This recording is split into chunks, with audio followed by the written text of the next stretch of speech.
Tout autre sujet, c'est un phénomène dégoûtant et de plus en plus inquiétant dans les prisons canadiennes. Des agents correctionnels du pénitencier à sécurité maximale de Renouz dénoncent les attaques aux fluides corporels de plus en plus nombreuses. Ils réclament des mesures de protection additionnelles. Karine Godin explique.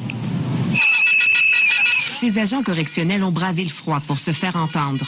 Ils dénoncent des agressions de plus en plus fréquentes de la part de détenus. La nouvelle tendance dans cette prison à sécurité maximale fédérale, asperger les agents correctionnels avec des fluides corporels, soit de l'urine, du sang, du sperme et même des excréments.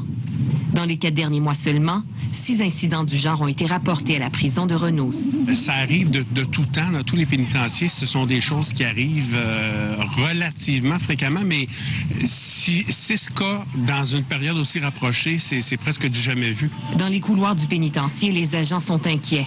Ils craignent de contracter des maladies, comme le raconte cet agent correctionnel, qui ne veut pas être identifié par crainte de perdre son poste. Là, tu vas avec ta famille, tu sais pas quoi faire si tu es positif ou si tu vas être négatif. Puis ça ajoute un gros stress sur les agents de correction.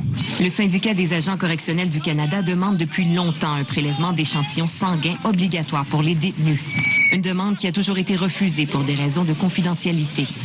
Il dénonce aussi le fait que ce genre d'incident est banalisé par la direction du pénitencier et Travail sécuritaire Nouveau-Brunswick.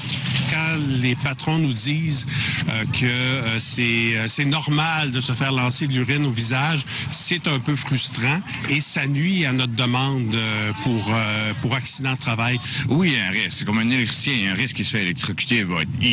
Ça ne fait pas partie de son métier de se faire électrocuter. Ça, c'est la même chose que nous autres, je trouve. Le syndicat espère qu'un plan d'action sera mis en place par la direction du pénitencier pour éviter de telles attaques.